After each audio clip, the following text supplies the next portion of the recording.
साहब एक तो हमारे कॉलर ने पूछा था इत्काफ़ के हवाले से, मैं चाहूँगा कि आप उसका जवाब दे दें। और उसके बाद अभी हज़रत ने फरमाया कि उस दौर के जो हमारे इस्लामी हुक्मरान थे वो मुआहदों की और वादों की बड़ी पाबंदी करते थे, और आज के दौर में जो हमारे हुक्मरान हैं वो उसके बिल्कुल बरक्स उनका किरदार है।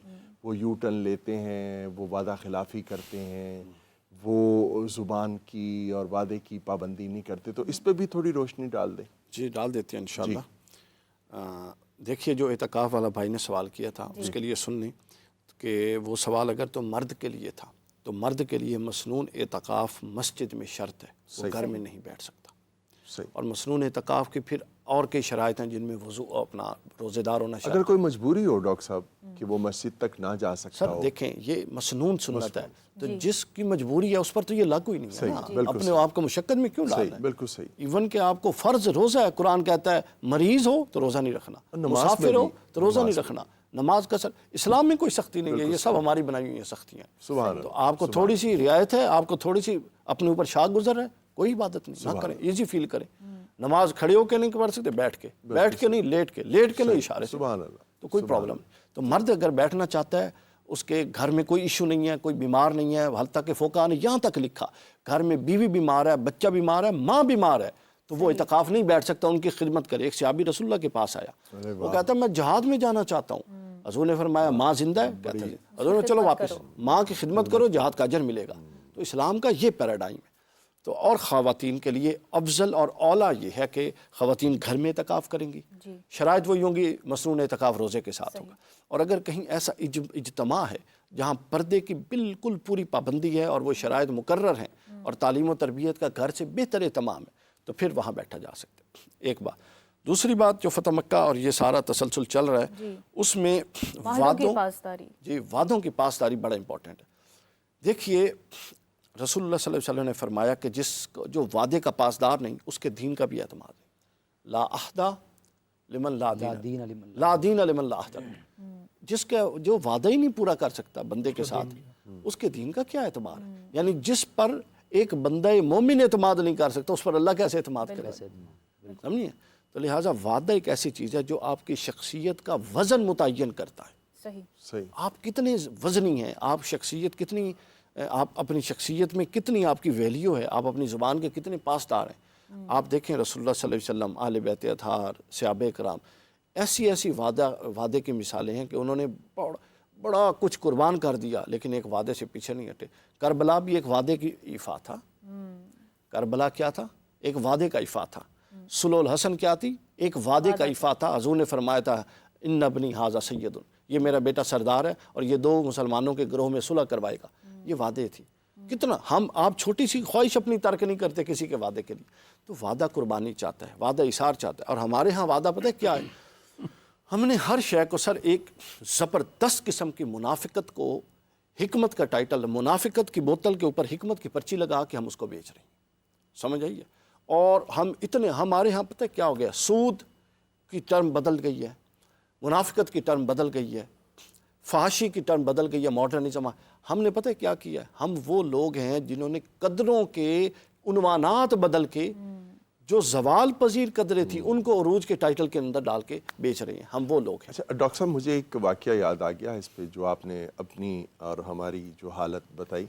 तो एक बार इलेक्शन थे, मेरे वालिद साहब के पास एक उम्मीदवार आए और उन्होंने मेरे वालिद साहब से कहा कि जी आप हमें वोट दें। तो वालिद साहब ने फरमाया कि जी 2 दिन पहले दूसरे उम्मीदवार आए थे, हमने उनसे वादा कर लिया, तो इसलिए हाजी साहब हम आपको वोट नहीं दे सकते क्योंकि हमने उनसे वादा कर लिया है। तो वो कहने लगे छड्डो जी छड्डो भट्ट साहब, वादे की केड़ी गल होंदी है? तो अबू कहते हैं अच्छा वादे की कोई गल नहीं होती, लो फिर आपसे भी वादा। हमारे यही मामला कि वादे की उस सेंसिटिविटी को हम नहीं जानते। अपनों ने हमको बहुत जख्म दिए, न जीना हमें अब बताया करें, ये जामे वफा में दगा के अनासर मिला के हमें ना पिलाया। एक कॉलर हमारे साथ है, फाइजा कॉल ले लेते हैं। जी अस्सलाम वालेकुम, कौन है, कहाँ से बात कर रहे हैं? वालेकुम सलाम, अहमद बात कर रहा हूँ मैं पाकपतन से। जी अहमद साहब, मेरा ना सवाल है कि मैं घर में ना अकेला कमाने वाला हूँ, लेकिन मैंने काफ़ी सालों से नियत की हुई थी एतकाफ़ पे बैठने के लिए। मैं ऑनलाइन काम करता हूँ, तो क्या मैं एतकाफ़ में बैठ के ये साथ साथ जारी कर सकता हूँ? जी शुक्रिया अहमद। علامہ صاحب یہ ہوتا ہے ایسا کہ اب جو ہے نا بہت ساری مداخلتیں ہوتی ہیں اعتکاف کے اندر، تو یہ بتائیے گا کہ یہ اس کی شرائط کو کیا صحیح رکھتی ہیں، باقی رکھتی ہیں؟ جی جس طرح محترم ڈاکٹر صاحب نے کہا نا کہ بڑی چینجنگز آ گئی ہیں جی یہ اعتکاف میں بھی بڑی چینجنگز آ گئی ہیں. دیکھیے یہ لفظ اعتکاف ہے، یہ کیا ہے؟ اعتکاف کا معنی یہ ہے کہ آپ الگ تھلگ ہو جائیں، صحیح. آپ دنیا سے کٹ جائیں. یہ ایک گوشہ نشینی ہے، یہ ایک تنہائی ہے جو ایک مسلمان کو یہ دنیا کے سارے جمیلوں کو چھوڑ کر اپنے کام کاروبار کو اور اپنی ہر چیز کو الگ کر کے، یہ دیکھیں ہم اتنے کاروبار کے اندر یا کاموں کے اندر یا دنیا داری کے اندر مصروف ہیں کہ ہمیں صحیح طرح اللہ تعالیٰ کی عبادت کا وقت بھی نہیں مل پاتا. ہم جو نماز پڑھتے ہیں نا، ہم میں سے اکثر نمازیوں سے آپ پوچھ کے دیکھ لیں، وہ نمازوں کے اندر بھی حساب کتاب ہی کر رہے ہوتے ہیں اور اپنے وہ سجدوں کے اندر بھی وہی دکان کے قرضے اور دکان کا لین دین چلا رہے ہوتے ہیں. تو اسی لیے تو ہمیں اعتکاف دیا گیا ہے کہ آپ کم از کم 10 دن الگ تھلگ ہو جائیں اور اپنے گھر سے نکلیں. اور یہاں پر میں ڈاکٹر صاحب کی بات کے اندر تھوڑی سی اضافہ کرنا چاہتا ہوں. یہ بات جو پہلے سوال کے متعلق تھی، میں یہ سمجھتا ہوں قرآن و حدیث سے کہ عورت کے لیے بھی لازم ہے کہ وہ اعتکاف کرنا چاہتی ہے تو مسجد میں اعتکاف کرے، گھر میں اعتکاف نہیں ہوتا. نہ یہ قرآن مجید سے ثابت ہے. خواتین کی بہت ساری ڈیوٹیز جی ہوتی ہیں، بالکل، وہ ڈسٹریکٹ ہو سکتی ہیں. ہاں جی ڈسٹرب ہو سکتی ہیں. اور نہ ہی رسول اللہ صلی اللہ علیہ وسلم کی سنت سے یہ ثابت ہے. آپ کے دور مبارک میں ازواج مطہرات اعتکاف بیٹھتی تھیں، مسجد نبوی کے اندر بیٹھتی تھیں. تو اس کے یہ بالکل صاف ظاہر ہے کہ اعتکاف کا تعلق مسجد کے ساتھ ہے. وَأَنْتُمْ عَاكِفُونَ فِي الْمَسَاجِدِ، اللہ تعالیٰ نے بھی اس کو مسجد کا چھوڑا ہے. قربت الہیہ کی جی پریکٹس بالکل. ہے. یہ دیکھیں اس لیے لازم ہے، جس طرح ڈاکٹر صاحب نے بڑی خوبصورت بات کہی ہے کہ ایک آدمی کو کہ کام ہے، مجبوری ہے، تو وہ اعتکاف نہ بیٹھے. اگر اس نے بیٹھنا ہے تو پھر اعتکاف کی شرائط کو پورا کرے. پھر یہ نہیں ہے. اور یہاں پر ایک جو ہم دیکھتے ہیں ہر سال، دو چیزیں میں خاص طور پر پوائنٹ آؤٹ کرنا چاہتا ہوں. ایک تو یہ ہے کہ موبائل کا استعمال اعتکاف کے دوران گیمز کے لیے، کالز کے لیے، یہ تو آج کل عام ہے. بالکل یہ بالکل اس کے بغیر تو وہ سمجھتے ہیں ہمارا اعتکاف ہی مکمل نہیں مطلب یہ کہ وہ Games اعتکاف کھیل رہے کے لیے نہیں ہوتے ہیں بیٹھے، وہ تو مختلف ٹائم پاس کر رہے ہیں نا. پھر بالکل اس سے احتراز کرنا چاہیے. جو اعتکاف بیٹھیں گے آج کا پروگرام بڑا وقت کہتے ہیں، ایک دو بندوں سے میں نے پوچھا، وہ کہتے ہیں یار دن نہیں گزر رہا، ٹائم پاس کر رہے ہیں. Time pass. تو یہ آج بڑا اچھے موقع پہ سے بھی کرتے ہیں کہ یہ ڈائٹنگ ہے ہماری. صحیح بات. بٹ صاحب یہ بڑے اچھے موقع پہ آپ نے پروگرام اس موضوع پہ کیا ہے کہ آج لوگوں نے اعتکاف بیٹھنا ہے. اس پروگرام کے توسط سے ہم سب کو کہیں گے آپ اپنے موبائل گھر چھوڑ کے جائیں. موبائل گھر چھوڑیں. اگر کسی کو کوئی ضرورت ہے آپ سے، کوئی آپ کی ایسی مجبوری ہے، تو وہ گھر والے آ کے آپ کے ساتھ بات کر سکتے ہیں. موبائل گھر چھوڑ کے جائیں. دوسری چیز جو ہے، مساجد کے اندر ہم دیکھتے ہیں کہ اعتکاف والوں کو خاص طور پر جلسوں کا اہتمام اور باقاعدہ ایک مساجد کے اندر ایسا ماحول جس کے اندر اجتماعیت ہوتی ہے.